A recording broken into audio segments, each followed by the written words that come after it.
നല്ല മക്കളാക്കി, നല്ല സേവകരാക്കി, ഈ നാടിന്റെ പ്രിയപ്പെട്ട മക്കളാക്കി, ഈ നാട് ഉയർച്ചയുള്ള മക്കളാക്കി, ഈ നാട് പ്രയോജനം ചെയ്യുന്ന മക്കളാക്കി, രാജ്യത്തിന് ഉയർച്ചയുള്ള മക്കളാക്കി, ലോകത്തിന് ഉയർച്ചയുള്ള മക്കളാക്കി, ഒരുപാട് പ്രിയപ്പെട്ട മക്കളും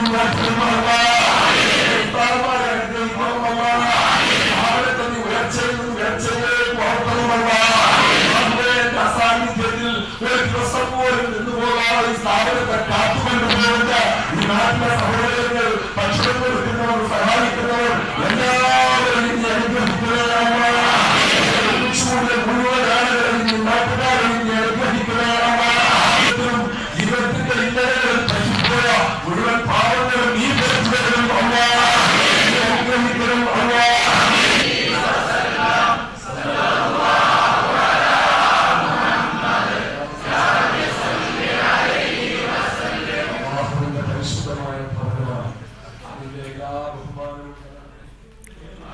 അൻവാശ്ശേരി നടന്ന പ്രാർത്ഥനയ്ക്കിടെ PDP നേതാവ് അബ്ദുൾ നാസർ മാദനി പൊട്ടിക്കരഞ്ഞു. പിറന്ന മണ്ണിനെ സ്നേഹിക്കുന്നുവെന്നും തനിക്ക് മേൽ തീവ്രവാദത്തിന്റെ മുദ്ര ചാർത്താനുള്ള ശ്രമങ്ങളാണ് നടക്കുന്നതെന്നുമാണ് മദനി തന്റെ പ്രാർത്ഥനയ്ക്കിടെ പറഞ്ഞത്. അവിടെ നിന്നുള്ള ദൃശ്യങ്ങളാണ് ഇപ്പോൾ കണ്ടുകൊണ്ടിരിക്കുന്നത്.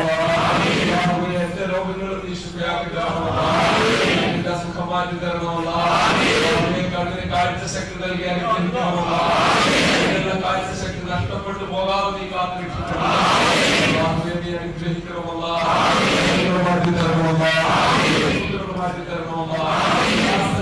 ഓരോരുത്തരുടെയും മാറ്റി തരണമല്ല, കഷ്ടപ്പാടുകൾ മാറ്റി തരണമല്ല.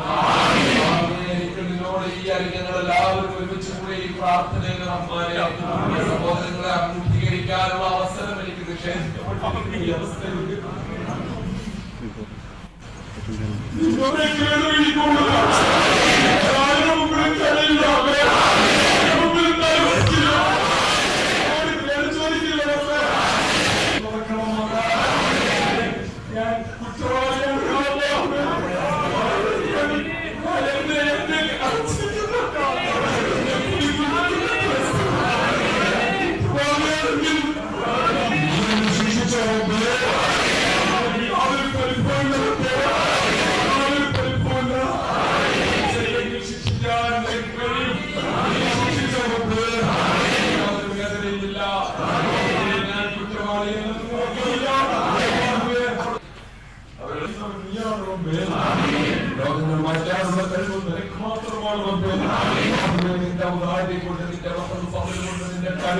അൻവാശ്ശേരി നടന്ന പ്രാർത്ഥനയ്ക്കിടെ PDP നേതാവ് അബ്ദുൾ നാസർ മാദനി പൊട്ടിക്കരഞ്ഞിരിക്കുന്നു.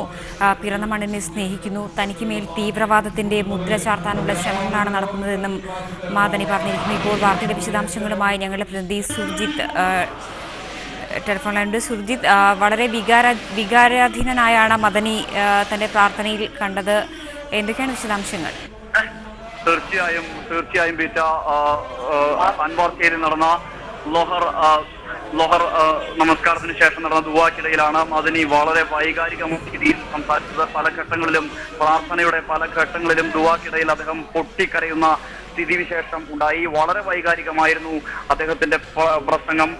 കുറ്റങ്ങളും തെറ്റുകളും ചെയ്തിട്ടുണ്ടെങ്കിൽ പുറത്തു തരണമെന്നും രോഗങ്ങൾ മാറ്റിത്തരണം തുടങ്ങി അദ്ദേഹം പ്രാർത്ഥനകൾ അങ്ങനെ പറഞ്ഞുകൊണ്ടാണ് അദ്ദേഹം ദുആ ആരംഭിച്ചത്. തുടർന്ന് താൻ ആരുടെ മുന്നിലും തലകുനിച്ചിട്ടില്ല, പരമകാരുണ്യവാനായ തമ്പുരാന്റെ മുമ്പിൽ മാത്രമാണ് താൻ തലകുനിച്ചിട്ടുള്ളത്. ഏതെങ്കിലും രീതിയിലുള്ള കുറ്റങ്ങൾ ചെയ്തിട്ടുണ്ടെങ്കിൽ അത് പുറത്തു തരണമെന്ന് അദ്ദേഹം പ്രാർത്ഥിച്ചു. തുടർന്ന് അദ്ദേഹം പ്രാർത്ഥനയ്ക്കിടയിൽ പൊട്ടിക്കരയുന്ന സ്ഥിതിവിശേഷമുണ്ടായി. രാജ്യദ്രോഹത്തിന്റെയും തീവ്രവാദത്തിന്റെയും മുദ്രകൾ തനിക്ക് നേരെ ചാർത്തുകയാണ്. പിറന്ന മണ്ണിനെ സ്നേഹിക്കാനാണ് താൻ പഠിച്ചിട്ടുള്ളത്. തങ്ങൾ പഠിച്ചതെല്ലാം പിറന്ന മണ്ണിനെ സ്നേഹിക്കാനാണ്. ഈ മണ്ണിനെ താൻ സ്നേഹിക്കുന്നു. അതോടൊപ്പം തന്നെ ഈ മണ്ണിന്റെ താല്പര്യത്തിന് വിരുദ്ധമായി താൻ ഒന്നും ചെയ്യുകയില്ല. അതോടൊപ്പം തന്നെ അക്രമത്തിന്റെ വക്താക്കൾ തങ്ങളെ പീഡിപ്പിക്കുകയാണ് എന്നും അദ്ദേഹം ദുആക്കിടയിൽ പറയുകയുണ്ടായി. മതത്തിന്റെ വേലിക്കെട്ടുകൾ തകർക്കണമെന്നുകൂടി അദ്ദേഹം പറയുകയുണ്ടായി. അതോടൊപ്പം തന്നെ ദൈവത്തെ സ്വാധീനിക്കാനും തെറ്റിദ്ധരിപ്പിക്കാനും അതോടൊപ്പം കള്ളത്തെളിവുകൾ സൃഷ്ടിക്കാനും ആർക്കും കഴിയുകയില്ല. അത്തരം സംഗതികളൊന്നും തന്നെ നിലനിൽക്കുന്നതല്ല എന്നും മദനി പറയുകയുണ്ടായി. അതോടൊപ്പം നാടിന്റെ സൗഹൃദമാണ് ആഗ്രഹിക്കുന്നത്, താൻ മൂലം വർഗീയതയുടെ ചേരിതിരിവുകൾ ഉണ്ടാകരുത് എന്നും അദ്ദേഹം പ്രാർത്ഥനയ്ക്കിടയിൽ പറഞ്ഞു. ഞാൻ നേരത്തെ സൂചിപ്പിച്ചതുപോലെ തന്നെ അത്യന്തം വൈകാരികമായ ഒരു സംസാരമാണ് ദുആയ്ക്കിടയിൽ മദനിയുടെ ഭാഗത്തു നിന്നുണ്ടായത്. അദ്ദേഹം പല ഘട്ടങ്ങളിലും പൊട്ടിക്കരഞ്ഞു, ശബ്ദമിടറിയാണ് അദ്ദേഹം പ്രാർത്ഥന നിർവഹിച്ചത്. തുടർന്ന് പള്ളിയിൽ ഈ പ്രത്യേക നമസ്കാരത്തിൽ പങ്കെടുക്കാൻ വേണ്ടി നിരവധി പേരാണ് എത്തിച്ചേർന്നത്. പള്ളിക്ക് പുറത്തേക്കും നമസ്കരിക്കുന്നവരുടെ നീണ്ട നിര തന്നെ പള്ളിക്ക് പുറത്തേക്കും നീണ്ടു. മദനിയെ ഇപ്പോൾ എല്ലാവരും അഭിവാദ്യം ചെയ്യുകയാണ് പള്ളിക്കകത്ത്. അദ്ദേഹം 4 മണിയോടുകൂടി ഇവിടെ നിന്നും തിരിച്ചു പോകുമെന്നാണ് ഒടുവിൽ ലഭിക്കുന്ന വിവരം. അതിനിടെ അദ്ദേഹം അൻവാർശേരിയിലെ കുട്ടികളുമായി അദ്ദേഹം അല്പസമയം ചിലവഴിക്കും. അതിനുശേഷം അദ്ദേഹം ഇവിടെ നിന്നും അസീസിയ ആശുപത്രിയിലേക്ക് തിരിച്ചു പോകും. അതിനുശേഷം അസീസിയ ആശുപത്രിയിൽ 2 ദിവസത്തെ ചികിത്സയാണ് അദ്ദേഹത്തിന് നൽകുന്നത്. 2 ദിവസത്തെ ചികിത്സ വിദഗ്ധമായ ഡോക്ടർമാരുടെ നേതൃത്വത്തിൽ വളരെ ഹ്രസ്വമായ സമയം മാത്രമാണ് അദ്ദേഹം ഇവിടെയുള്ളത്. മറ്റന്നാൾ 5:30 തിരുവനന്തപുരത്ത് നിന്നും അദ്ദേഹം ബംഗളൂരുവിലേക്ക് തിരിച്ചു പോകും. അതുവരേക്കും വളരെ വിദഗ്ധമായിട്ടുള്ള ചികിത്സ നൽകാനുള്ള തീരുമാനത്തിലാണ് ആശുപത്രി അധികൃതർ. വിദഗ്ധരായ 5 ഡോക്ടർമാരടങ്ങുന്ന പ്രത്യേക സംഘമാണ് അദ്ദേഹത്തെ നിയമിച്ചു വരുന്നത്. അദ്ദേഹം 566 നമ്പർ മുറിയാണ് ആ മുറിയിലാണ് അദ്ദേഹം ചികിത്സ തേടിയിരിക്കുന്നത്. അവിടെ അദ്ദേഹം ഇതുമായി ബന്ധപ്പെട്ട ചികിത്സകൾ അബ്ദുൽ നാസർ മദനിക്ക് നൽകും. തുടർന്ന് അദ്ദേഹം മറ്റന്നാൾ 5 മണിക്ക് അദ്ദേഹം തിരിച്ച് ബംഗളൂരുവിലേക്ക് മടങ്ങും. അൻവാർശേരിയിലെ പ്രാർത്ഥനയ്ക്കിടെ PDP ചെയർമാൻ അബ്ദുൽ നാസർ മദനി പൊട്ടിക്കരഞ്ഞിരിക്കുന്നു. കുറ്റങ്ങളും ഇപ്പോൾ മദനിയുടെ പ്രാർത്ഥനയുടെ ദൃശ്യങ്ങളിലേക്ക്.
Control